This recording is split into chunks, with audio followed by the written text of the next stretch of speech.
Bonjour à tous, mais que mijote Macron? Il a l'air surexcité comme jamais à l'idée d'une guerre avec la Russie, via l'OTAN bien sûr, et pour l'après-européenne, l'après 9 juin, ou l'après-Jeux Olympiques peut-être, ou la rentrée, en tout cas dans pas longtemps, avec l'idée d'aller vers un état d'urgence, un état de siège même peut-être, pour dérouler le tapis rouge de son 3e mandat, qui est normalement anticonstitutionnel. En tout cas, nous avons une accélération de déclarations et de prise de décision côté Macron, Union européenne, OTAN, mais à chaque fois Macron qui pousse, complètement dingue ces dernières heures, ces derniers jours. Et maintenant, la Russie a répondu par des menaces directes et claires contre la France, mais vu ce qu'on dit et ce qu'on fait, entre guillemets le on, c'est-à-dire le gouvernement macroniste, on devait s'y attendre, la France macroniste devait s'y attendre. Je vais vous dire, il faut être informé de tout cela pour y échapper. Et pour nous battre, pour sortir de l'OTAN et sortir de l'Union européenne. Et pour la paix, plus que jamais, pour nous et nos enfants. C'est totalement notre message depuis le premier jour et le message de notre liste. L'Europe, ça suffit, aux européennes que je mène, de coalition, de rassemblement souverainiste pour le Frexit, la liberté, la paix, la sortie de l'OTAN. Allez voir notre programme complet sur le site des Patriotes. Et voici d'ailleurs notre bulletin de vote. Vous voyez, recto verso. Ça, vous le trouverez dans les bureaux de vote uniquement, mais partout. Vous inquiétez pas, il sera partout. Métropole, Outre-mer, à l'étranger, c'est le bulletin de vote. Vous voterez avec ça dans l'enveloppe. Ce que vous allez recevoir chez vous, c'est le programme. C'est pas le bulletin de vote, mais je vous explique, redirai pour ceux qui pourraient faire une confusion. En tout cas, vous voyez le mot paix apparaît. Il faut vraiment qu'on déjoue ce plan machiavélique macroniste et de l'OTAN et qu'on aille vers la paix. Surtout à un moment, en fait, où de toute façon, c'est perdu. Regardez le Figaro le 21 mai. En un mois, la Russie a gagné plus de 300 km². Donc, évidemment que la Russie gagne. Évidemment que l'OTAN, si l'OTAN veut continuer, ça ira vers une 3e guerre mondiale. Alors, partagez, s'il vous plaît, cette vidéo. Elle va vous apprendre beaucoup de choses. Elle n'est pas du tout anxiogène. Elle est là, justement, pour aller vers la paix. Pour cela, abonnez-vous, réabonnez-vous à cette chaîne YouTube par un petit clic en dessous, ça va aider énormément. Un petit clic sur s'abonner à la chaîne, un petit clic c'est gratuit pour vous, ça va aider. Réabonnez-vous si YouTube vous a désabonné. Ça va contrer la censure organisée par la Commission européenne pendant cette campagne des élections européennes sur nos réseaux sociaux. Si vous vous abonnez ou réabonnez, ça va contrer la censure et ça va donner plus de visibilité à ce travail, à ces vidéos, donc je vous en remercie énormément. Bien évidemment, nous avons rendez-vous ce vendredi 24 mai à 19h pour notre grand direct. Soyez là, à 2 semaines des élections européennes et puis tout le reste de l'actualité française et mondiale la plus explosive, sans aucune langue de bois. Et je découvrirai en direct toutes vos questions, sans tabou non plus. Donc soyez là et ramenez du monde pour notre grand direct à 19h ce vendredi 24 mai. Grand meeting, ça après le grand succès hier à Nantes, eh bien nous avons un grand meeting à Bordeaux ce samedi 25 mai à 18h, ouvert à tous. Vous pouvez encore vous inscrire sous la vidéo en description, c'est ouvert à tous, adhérents comme non-adhérents. Je serai avec Myriam Palomba. Évidemment, si vous pouvez aussi venir au dernier moment, il y a toutes les infos en dessous en cliquant sur le lien, même non inscrit, mais c'est mieux de vous inscrire pour nous aider à organiser. Le mercredi 29 mai, je suis en Alsace, à Kinsheim, inscription sous la vidéo en description, c'est à 19h.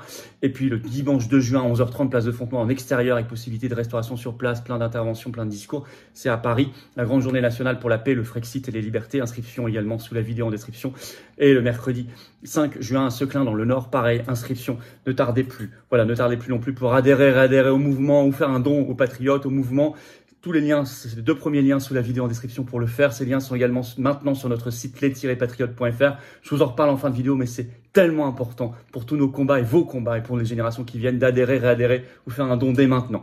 À tout de suite, j'en reparlerai. Alors Russie, Macron veut sa guerre après les élections européennes via l'OTAN. Ça paraît de plus en plus clair et il y a une montée en pression folle ces derniers jours, ces dernières heures. Veut-il faire son 3e mandat comme ça? Imposer un état de siège qui annulera les élections ou je ne sais quoi. On ne peut pas encore prévoir le scénario, mais en tout cas, on sait qu'il est capable de tout quand on a vu ce qu'il a fait les années précédentes. Je vous disais, de toute façon, c'est perdu. Je vous citais le Figaro le 21 mai. En un mois, la Russie a gagné plus de 300 km². Donc, le camp otanien, ukraino-zelenskiste, otanien a perdu. Il faut maintenant négocier la paix, ce que nous disons depuis le premier jour, plutôt que de nous ruiner là-bas et de prendre le risque d'une guerre totale. Alors, troupes au sol, l'OTAN se dévoile. Je vous avais dit fin février, quand Macron avait lancé ce ballon d'essai de troupes au sol en Ukraine, je vous avais dit attention, certes il est orgueilleux, certes il cherche la lumière, certes il y a un côté de folie chez lui évidemment, mais il n'y avait pas que ça, je vous l'avais dit dès le premier jour. Il est aussi là pour lancer un ballon d'essai pour que dans quelques mois ça paraisse évident quand l'OTAN voudra s'y mettre. Eh ben on y est. New York Times, ce 16 mai, le révèle, le titre alors que la Russie avance, l'OTAN envisage d'envoyer des formateurs en Ukraine. Et je vais vous lire le début de l'article, il est extrêmement clair. Les alliés de l'OTAN se rapprochent de l'envoi de troupes en Ukraine, pour former les forces ukrainiennes, une mesure qui lèverait un autre flou, une autre ligne rouge, et qui pourrait attirer les États-Unis et l'Europe plus directement dans la guerre. La pénurie de main-d'œuvre en Ukraine, donc de main-d'œuvre militaire, a atteint un point critique et sa position sur le champ de bataille ces dernières semaines s'est sérieusement dégradée, alors que la Russie a accéléré son avancée pour profitant des retards dans les expéditions d'armes américaines. Je lis toujours. En conséquence, les responsables ukrainiens ont demandé à leurs homologues américains et de l'OTAN d'aider à former 150 000 nouvelles recrues plus près de la ligne de front pour un déploiement plus rapide. Jusqu'à présent, les États-Unis avaient dit non, mais le général Charles Q. Brown Jr., le chef d'état-major armé aux États-Unis, a déclaré ce jeudi, qu'un déploiement de formateurs militaires par l'OTAN semblait inévitable. Nous y arriverons un jour au fil du temps, a-t-il déclaré. Bon, clair. Et cette semaine, vous avez l'Estonie, un pays balte, qui a déclaré, c'est dans cet article aussi, le gouvernement de l'Estonie n'a pas exclu la possibilité d'envoyer des troupes à l'ouest de l'Ukraine, a déclaré cette semaine un conseiller à la sécurité nationale d'Estonie. Alors au même moment, il y a un changement de doctrine qui est poussé un changement dans l'utilisation des armes fournies par les Occidentaux à l'Ukraine sur le sol russe. Sachant que le Royaume-Uni et les États-Unis maintenant disent officiellement « vous pouvez les utiliser pour frapper sur le sol russe », ce qui n'était pas le cas avant. C'était soi-disant une ligne rouge, et ça transforme en co-belligérant. Et vous avez ici les atlantistes qui poussent en France au même changement de doctrine de la part de la France.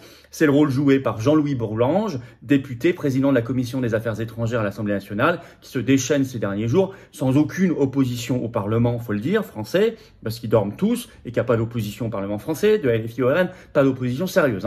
On l'a vu sur le Covid, on l'a vu sur l'Ukraine depuis le début, on l'a vu sur les suspendus, excusez-moi, on le voit surtout, et on le voit ici notamment. En effet, le rapporte le Figaro le 21 mai, le titre « Armes occidentales fournies à l'Ukraine ». Le territoire russe ne doit plus être sanctuarisé, affirme Jean-Louis Bourlange, avec un petit chapeau explicatif dans cet article, je vais vous le lire, c'est très court. Le président de la Commission des Affaires étrangères à l'Assemblée nationale demande que la France change de doctrine, comme Washington et Londres, et n'interdise plus à Kiev de frapper la Russie elle-même. Inutile de vous dire que s'il dit ça et qu'il fait des tribunes partout, c'est qu'il a le feu vert de Macron. Il dit d'ailleurs, le Bourlange, il dit qu'il faut, je cite, lever un tabou injustifiable. Déjà cette semaine, selon la Russie, je cite toujours le Figaro, des bombes aériennes guidées françaises Hammer ont été utilisées par Kiev pour viser la région russe de Belgorod. Donc, ça y est, la Russie va de plus en plus être légitime à dire, la France devient co-belligérante. Et je vais vous dire dans un instant ce que la Russie menace de faire.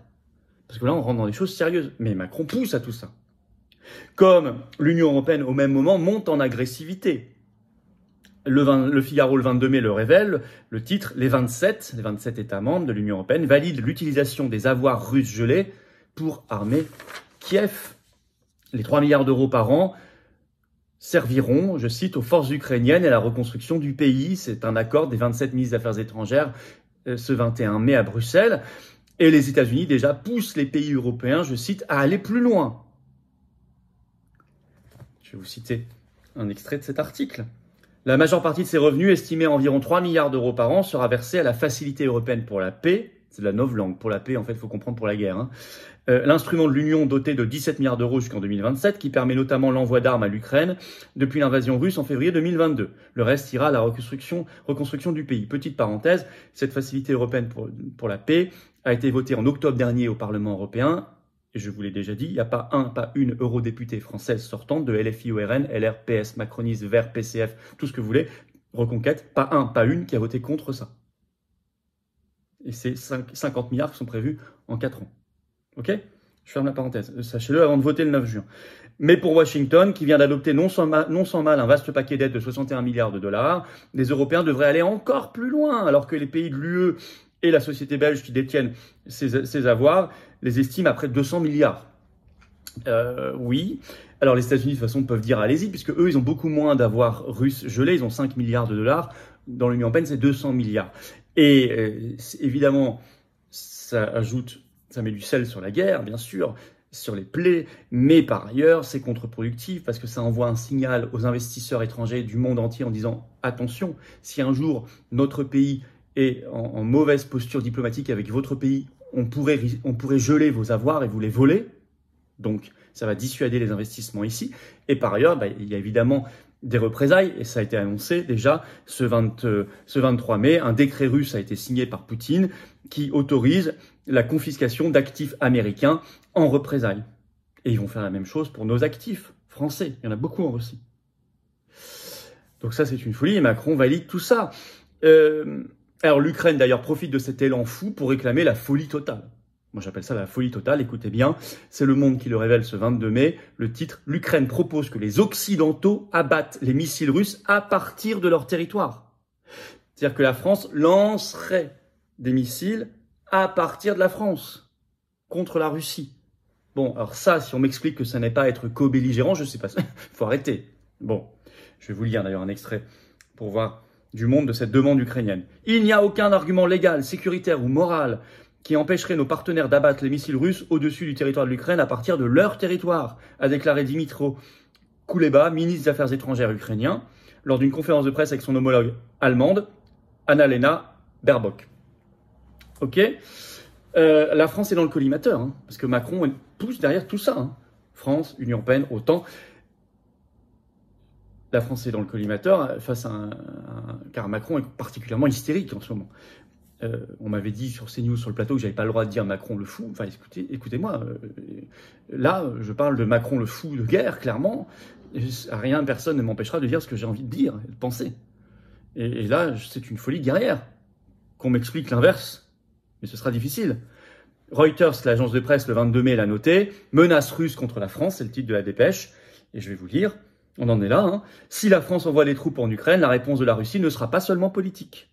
A rapporté mercredi l'agence de presse russe RIA, citant Artem Studennikov, un responsable du ministère russe des Affaires étrangères. Comme l'explique Reuters, Artem Studennikov n'a pas précisé quelles mesures la Russie prendrait dans une telle éventualité, mais il a indiqué que Moscou en avait averti Paris et a ajouté que l'envoi de troupes françaises en Ukraine augmenterait le risque d'un affrontement entre les deux puissances nucléaires, France-Russie. Augmenterait le risque d'un affrontement entre les deux puissances nucléaires. Bon. Alors moi, je veux bien que Macron joue à tout ce qu'il veut, là, hein. Campagne des européennes, sa propre campagne présidentielle, on n'en sait rien. Mais là, on rentre vraiment dans du très très dur. Veut-il nous mener à la guerre après les européennes ou après les JO? Ce sera dans la foulée, à la rentrée, la fin août-septembre. Honnêtement, ça y ressemble. Et on a intérêt à se bouger, à alerter. C'est pour ça que je fais cette vidéo. Macron, que vise-t-il? L'état d'urgence, l'état de siège, pouvoir faire le troisième mandat qui, lui, normalement, lui est interdit par la Constitution. On voit bien, tout le monde pense qu'il est parfaitement capable de cela. On voit bien que l'Union européenne et l'OTAN aggravent considérablement le problème. Mettre de l'huile sur le feu en permanence, il faut les quitter, il faut les détruire. Il faut être libre pour défendre nos intérêts nationaux et pour défendre la paix en France et dans le monde. C'est notre programme des Patriotes, programme de notre liste. C'est notre bulletin de vote, ça, que vous trouverez directement dans les bureaux de vote le 9 juin ou le 8 pour certains de nos compatriotes d'outre-mer. En tout cas, deux énormes soutiens. Un, au combat pour la paix que nous menons. On ne s'est pas trompé en mettant la paix comme premier mot à côté de Frexit et liberté sur notre liste. Et deux, soutien aux militaires français qui refusent cette perspective et qui refuseront. Je préfère une crise de régime parce que des militaires refuseront que la guerre nucléaire. Je vous le dis clairement. Il y a déjà bas bruit, plus ou moins bas bruit d'ailleurs, beaucoup de militaires français, on en a parlé ici plusieurs fois, et ça continue, qui s'opposent à Macron sur tout ça. Soutien à eux, à 150%. Allez d'ailleurs écouter notre entretien sur la chaîne YouTube Les Patriotes avec le général Blanchon, le grand général Blanchon qui est sur notre liste aux européennes. Si vous ne l'avez pas entendu, allez l'écouter. Je l'ai mis aussi sur mes réseaux sociaux, X, Twitter et Facebook ces derniers jours. Merci de partager cette vidéo pour contrer la censure de la Commission européenne sur cette chaîne et tous nos réseaux sociaux pendant la campagne des européennes. Petit clic en dessous, s'abonner à la chaîne, c'est gratuit et vous diffusez mieux ces vidéos. Je vous en remercie énormément. On se retrouve en direct à 19 h ce vendredi 24 mai au soir là, pour le grand direct. Toutes vos questions, toute l'actualité, ça va être passionnant, explosif parfois. Soyez là, sans tabou. Je prends toutes vos questions en direct. Je vous attends patriotes. Hein. Pour adhérer, réadhérer ou faire un don, c'est dès maintenant pour la paix. Pour la paix, pour sortir de l'OTAN et de l'Union européenne, pour nos libertés, pour l'avenir, dans le plus grand mouvement souverainiste et défense de la paix et des libertés de France qui s'appelle les Patriotes. Rejoignez-nous dès maintenant. Prenez le train de la dynamique. une dynamique incroyable. Hier à Nantes, c'était plein. C'est formidable. Soyez là, sur le terrain, c'est partout. Soyez là. Prenez cette carte orange d'espérance. Remettez pas à deux mains l'oligarchie. Les fous furieux de la guerre ne remettent pas à deux mains leurs mauvais coups contre nous. On se bat ensemble. Adhérer, c'est facile. Pour le faire, c'est le premier lien sous la vidéo en description. Ce lien est également commenté épinglé. Une petite fiche sur l'écran maintenant. Dans quelques secondes, un lien sur l'écran. Vous choisissez faire un don au mouvement. C'est le deuxième lien sous la vidéo en description. Tous ces liens se retrouvent sinon sur les-patriotes.fr. Les dons sont aussi très utiles parce qu'ils nous permettent de financer les 1 million d'euros que coûtent les européennes, plus nos élections en justice. On a déposé un recours sur les QR codes des Jeux Olympiques, contre Ursula von der Leyen et les SMS, ça coûte cher. Nos manifs et tout le reste, on fait nous, ça coûte. Et on n'a pas les milliards du système ni leurs copains, ça on les aura pas, on le sait bien, ils sont contre nous. Bravo pour le don, adhérer, c'est un niveau d'engagement que vous choisissez selon le degré, soutien discret, très engagé, on vous proposera des choses partout. Voilà, c'est défiscalisé aux 2/3 de vos impôts, profitez-en. Faites baisser massivement vos impôts plutôt que de donner ça au fisc. La résistance, elle, en a besoin. Et vous savez que ce samedi 25 mai, je suis à Bordeaux à 18 h. Il y a un lien avec toutes les informations et inscriptions sous la vidéo en description. Vous verrez d'autres dates à venir sous la vidéo en description. Inscrivez-vous à tous nos meetings. Bravo aux donateurs, aux réadhérents, bienvenue aux nouveaux adhérents patriotes et vive la France.